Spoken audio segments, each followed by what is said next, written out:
president. Robert Kyagulanyi Sentamu. Mitembo. Bobi akaluka president. Akaluka president. Kale, sebo president. Dam. Yes, sebo. Yes. Yes. Ndo kwaniriza baba zenangana ngobi Kyagulanyi Sentamu Bobi Wine nkwanirize mu Mayuge kubanga ate obudada bwange buli wano mu Mayuge mbaire ndikobera majegero oyo ntoidife twaveeyo Buvuma twayingirira ebonda Buvuma ate sebo yo Buganda mujajja wange bwava Buvuma ne buyingira ebonda bwe buve ebonda bwaida wano n'abalonge wa Muzeeyi Gwire mwidi wa Muzeeyi Gwire agona amaka gendo yo dada wange Kaswa awo ensibuke n'abalongo era buti ne mumbaito oluyi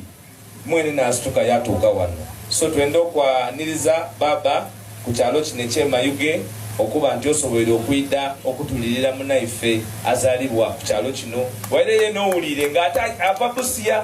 ekyo kyotukobanga nti amawanga tinekikulu okugemagana nekiki nekikulu ogwo n'omudigi gw'oli kutusigamu His Excellency Robert Kyagulanyi era guli kutambula ti eyo yonka aye mu Uganda yona ni Mbusoga kubasaba kuluna ate tuli kumwiza 2026 batabalimba Kyagulanyi Robert Sentamu oyo gwovaire ajja kuba ku ballot paper era tuli kubasaba kuluna era mumwongere akaluga ke wamuwa kuti musinga nawo ayera mukagoberere mukatemu amaani mukaprotectinge mukatemu fitina mukatemu fujo tusobole okubona ati alangirwa ku mulundi guno memale mutandika okununa ku mubisi gw'enjuki ogulimu ensa kubanga mugobi nanaba ng'atyaime mu ntebe alikulamu Uganda abasoga twetake alikuno akalulu kutemu kunifujo bw'omala okalonda jangu omaze okulya chapati jangu omaze okulya bando bw'omala otamu akalulu yemerera wala ebigere bisatu tukuma akalulu kanenkyukakyuka edde nikyokka tetukwenda nga tituyiye musaayi imwene Emayuge mumaze ibbanga timulina nakusagira mu kalulu mulina abasiraamu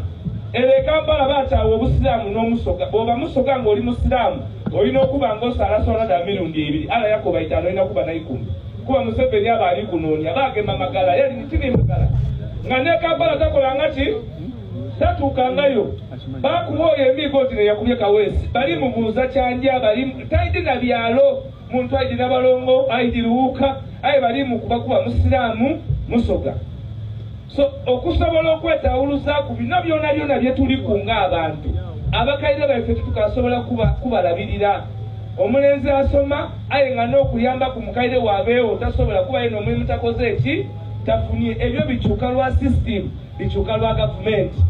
abasoga mwawa Kyagulanyi tulinaye tujja kutambula naye tujja kunoonya akalulu nga bwe bakobye mutandike okunoonya akalulu ako tijja kuba ntya mutandike mwena bamaama musibe gomasi kuncho muteremu obambooli muje munoonya akalulu k'enkyukakyuka etajja kuyiwa musaayi bino tulikutaasa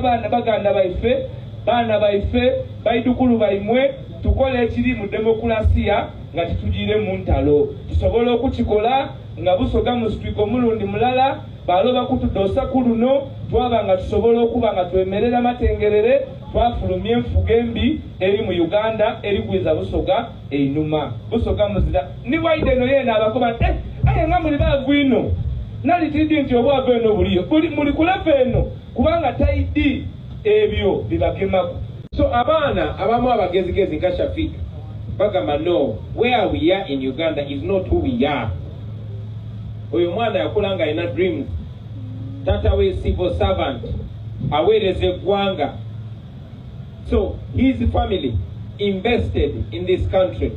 nena atuuka tata we ne jjajja we basavize eggwanga lino nyonyonyo nenga Uganda cannot provide what Shafik dreams of kugende South Africa ababadeke South Africa mumanye embeera abana Uganda gye bayitamu si South Africa yokka naye yonna gy'obeera ng'oli muna Uganda nga toli mu nsi yammwe so Shafik n'agenda n'atetenganya as a smart young man na succeedinga kuba Shafik yafiiridde mu swimming pool ye at that age oyo mwana yazaalibwa 92 musinga emyaka 10 naye agenze atobye yeeyiisa akoze kino akoze kiri afunye mukyala we ate kubanga ali so patriotic n'omukyala making sure ayagala munnayuganda basebo ne banyabo bwe tugenda eyo tucreatingayo bwe Uganda bwaffe nga bwe mulaba bwe tukwatagana wano tutuuka eyo oba ovudde Mbarara oba ovudde Ggulu oba ovudde Busoga oba ovudde Buganda ekitugatta ye pain gye tulina n'essuubi lye tulina nga bannayuganda so tukwatagana era tubaddeyo ne Uganda yaffe ne community yaffe eya Uganda ate ekyasinga otugatta bwe twagera ku makya ne tugamba abaana b'e South Africa nze mbadde nga nzija wano okubanga miziki naye ekyo kibenefitinga nze abaffe tetusobola kugatta maanyi gano n'amagezi ge tulina ne tukola effort nga wane South Africa is near home ab'e Kenya ab'e Zimbabwe ab'e London ab'ewa kubanga okukyusa ensi zonna okukyusa South Africa eyo gye balimu yemboozi gye twanyumyanga n'abo abalenzi nti bamandera ba Walter Susulu n'abalala balina okuva mu South Africa bangi nga bavuddemu nga ba economic refugees basomye naye tebasobola kufuna mirimu kubanga baddugavu South Africa bazungu bakisalako ne bagenda obwaloyo ababukoledde Nigeria ababukoledde Zimbabwe n'abalala naye nga batuuka eyo bakwatagana ne bakola chapters ezayamba okupushinga out abazungu ne badde South Africa nga bannannyini nsi kuba tuva wano ne tugenda eyo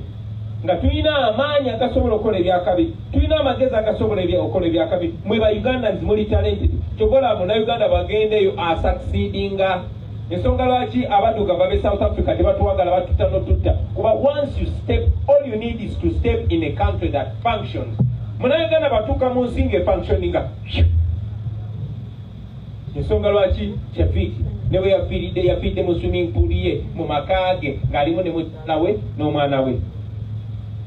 ne bannayuganda abalala bonna bano bali successful kye batalina kyokka ye citizenship gy'otuuka mu nsi ng'efunctioninga bulungi okubeera successful mu South Africa olina kubeera citizen ne South Africa yes nsingagga ne Uganda is equally rich singa Uganda yali functioninga bulungi singa tetwegomba genda South Africa singa tetwegomba genda Bulaaya kuba buli kimu kyandisanze wano ne weesanga nti muli bakozi muli bagezi muli enterprising naye just temuli ba citizen ne singa ensi yaffe twagitereza ne bange functioninga bulungi already ozaalibwa wano twandibadde ku level eddako unfortunately netukifunye so mukyala wa Shafik newankubadde ebyetaagisa okutabolinga byonna bibaddewo abadde tasobola kutabolinga kuba documents ze teziri sorted kyanaku tetusobodde kubeera naye wano tetulinze just kuwangula kukyusa Uganda jako Museveni tulyoke tubeere proud already tuli proud kuba twagaana okugulirirwa for us it is a victory not giving up is a victory never tufanga tetugivinze up tuba tumanyi nti tu-inspirinze abo abaana abalala abajja lazima one day one time mugenda kuddamu okweyagalira mu nsi eno one day one time economy ya Busoga ejja kuddamu efunctioninge nakyogerako nga tuli mutuwa ffe nti sukali bwe yali agula 135 kilo tani ebikajjo era egula 25 kwa 3 naye kati sukali agula 15 kakaaga kasanvu naye tani ebikajjo egula meka 8 negwa neddamu 5 neyamuka neddamu 7 negenda 8 nekusanyuka neddamu lwaki kubanga you are owned you are enslaved tebatwogera ebigambo bino ffe tuli radical batuyita radical kuba ente tugiyita nte obubbi tetubuyita corruption tubuyita bubbi so this is enslavement which can be reversed bakadde baffe munnange mutuwagire naye naffe mutuyamba ate ebigambo bino byongera bwe tubyogera bagamba oyo muvubuka bweyogera amazima gaawe Bobi nti yali omulasita alabika kasigalamu naye bakadde baffe bwe muvayo ne mwogeragana amazima muba mulaga ensi nti tetwogeza busungu tetwogeza bukyayi wabula twagala ensi yaffe etweyagaze bazzukulu wakiri slavery ekome kuffe baana bammwe ne bazzukulu bammwe baleme kulinnya nyonyi nga bagenda kukola bwakadaama nga bagenda kukola bwasikaali okweyagalirako mu nsi yaffe kyekyo ekitukozesa bazeeyi baffe that's why we risk our lives that's why we speak non-stop ze nandibadde soogera nandibadde nnyimba buyimbi nga tebampa sente netwogera bino ebintu kubanga twagala tuteeka ettofaali maybe tujja kuinspiring abalala. Balina bannaffe bangi nnyo ogende South Africa balaba abaana babonabona nene bakozesa embassy ya Uganda yennyini nga embassy ya Uganda si yakuyamba bannayuganda wabula nga yakuspyinga ku bannayuganda yakwe ani awakanyiza Museveni ani yakoze eki. That is not what it's supposed to be. That embassy is supposed to be serving Ugandans. So namwe baganda baffe mwenna abali mu diaspora kubanga wano babatiisatiisa bajja kuleeta drone naye abaana abali mu diaspora mu communicatinga ne mugula obwongo bw'abantu kyobolaba kati bayita mumwe kanjogere kube South Africa tulina mikwano gyaffe abaali mikwano gyaffe naye kubanga bo bagamba sente za dictator ziwooma okusinga eddembe ly'abalala nga bakozesebwa. Baganda bange musobola okukozesebwa naye naawe njagala ojjukire nti bangi be bazze bakozesa bakozeseza bakitatta bakozeseza bakakoza mutale bakozesa baganda baffe basobi bazebula mando n'abalala naye mumanyi bwe bi-endinga up. So tokkiriza kukozesebwa tumakinga sure buli omu kyakola oba kyayogera tekiyamba yeeka wabula kiyamba ffenna sobola okubeera mu nsi eyagaza.